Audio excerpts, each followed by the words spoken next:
సనాతన ధర్మం అనగానే ప్రతి ఒక్కడికి నెగిటివిటీయే. అసలు దాంట్లో ఏముంది, ఏమైనా తెలుసుకునే ప్రయత్నం చేద్దాం డీప్గా అని ఎవడూ ఆలోచించట్లేదు.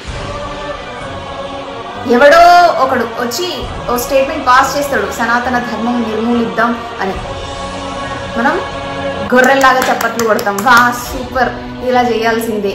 మరి నువ్వు జీవితంలో ఏమేమి అప్లై చేసేటివి ఉన్నాయి సనాతన ధర్మంలో, అవన్నీ వదిలేస్తావా? అవన్నీ చేయవా? చేయకపోతే దేశం ఇట్లనే ఉంటుందా? భారతదేశం అని ప్రపంచ దేశాలన్నీ చేతులెత్తి మొక్కుతున్నాయి కదా, అది అలాగే ఉంటది అనుకుంటున్నారా? అవును, హిందువుల్లో ఒక యూనిటీ ఎందుకు ఉండదో నాకు అర్థం కాదు. ప్రతిరోజు తన ఖురాన్ చదువుతాడు, క్రిస్టియన్ ప్రతిరోజు తన బైబిల్ చదువుతాడు, కానీ హిందువులం మాత్రము మన భగవద్గీతని కనీసం ముట్టుకోకుండా చచ్చిపోయిన వాళ్ళు ఎంతమందో ఉంటారు. ఎందుకు అలా అవుతుంది? ఒక గొప్ప జ్ఞానం ఉన్న భగవద్గీతని ఎందుకు కనీసం ముట్టుకోవట్లేదు, కనీసం పిల్లలకి చెప్పే ప్రయత్నాలు చేయట్లేదు? విదేశీయులేమో మన భగవద్గీతలో ఉన్న శ్లోకాలన్నీ పిల్లలకు నేర్పిస్తారు, ఆ పిల్లలు చక్కగా చెప్తారు. మన పిల్లలకైతే అసలు ఆ భగవద్గీత అంటేనే కూడా తెలియదు. ఎందుకు ఇలా పెంచుతున్నాం మనం పిల్లల్ని? ఏది తెలియకుండా ఎందుకు ఇలా ఉన్నాం? ఇప్పుడు సనాతన ధర్మం గురించి మాట్లాడే వాళ్ళు చాలా మంది ఉన్నారు కదా, దాని గురించి అది కాదు ఇది ఇలా అని చెప్పడానికి మీకు నాలెడ్జ్ ఎక్కడుంది?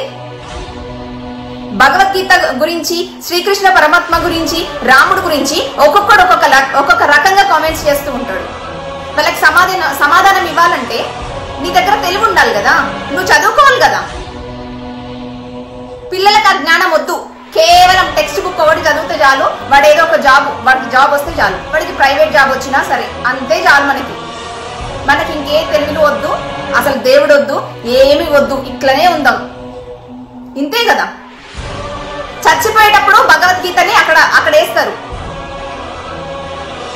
భవిష్యత్ తరాలు ఏమనుకుంటాయి? చచ్చిపోయినప్పుడు మాత్రమే వేసే పాట అనుకుంటాయి.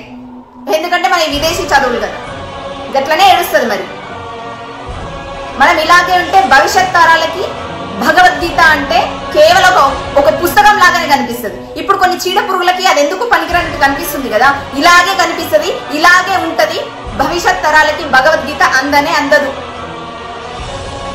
మనం ఏదైనా మంచి పని చేయాలి, మన భవిష్యత్ తరాలకి అది అందించాలంటే ఇప్పటి నుంచే మన పిల్లలకి చెప్పడం అలవాటు చేసుకోవాలి. భగవద్గీతలో ఏముంది, ఏం లేదు, మన జీవితాలకు ఏమేమి అప్లై చేసుకోవాలి, అసలు మనిషి అనేవాడు ఎలా ఉండాలి, ఇవన్నీ తెలవాలంటే భగవద్గీత యొక్క గొప్పతనం మన హిందువులకి తెలిసి తీరాలి. తెలిసే ప్రయత్నం మనం ఎక్కడ చేస్తున్నాం? పిల్లోని పొద్దున్న లేపి స్కూల్కి పంపిస్తాం, ఆడ టెక్స్ట్ బుక్లు బై హార్ట్ చేసి వస్తాడు, వచ్చి రాగానే ఇంత తిండి పెట్టాలి, ఆడుకోవడానికి పంపించాలి, వచ్చినాక ట్యూషన్లకు పంపించాలి, కథం. సండే వస్తే ఎక్స్కర్షన్ కో, ఇంకెక్కడికో, సినిమాలకో, షికార్లకో తిప్పాలి పిల్లల్ని. ఎక్కడుంటది యూనిటీ? ఎక్కడుంటది? మన పురాణాల గురించి మనం తెలుసుకొని నలుగురికి మంచి చెప్పే పద్ధతి ఎక్కడొస్తుంది? ఎక్కడ? ఏం చేస్తాం? ఇక నిన్ను అంటుండు, నీ దేవుళ్ళని తిడుతుండా అంటే తిడతారు, మరి పడాలి మనం. అలాగే ఉంది, పడాల్సిన పరిస్థితే ఉంది. మరి ఒక్కొక్క కమెంట్ చూస్తుంటే బ్లడ్ బాయిల్ అయిపోయింది తెలుసా. అయినా మనం ఏం చేయలేం, నోరు మూసుకొని కూర్చోవాలి అంతే. ఎందుకంటే మనకేం తెలియదు, మనం ఏం చదువుకోలేదు కదా భగవద్గీత గురించి. మాట్లాడితే ఒక్కొక్కడు సైన్స్ గురించి మాట్లాడతాడు. సైన్స్ ఎక్కడి నుంచి వచ్చింది? పురాణాల్లో లేదా సైన్స్? పిహెచ్డి చేయగానే గొప్ప అయిపోరు.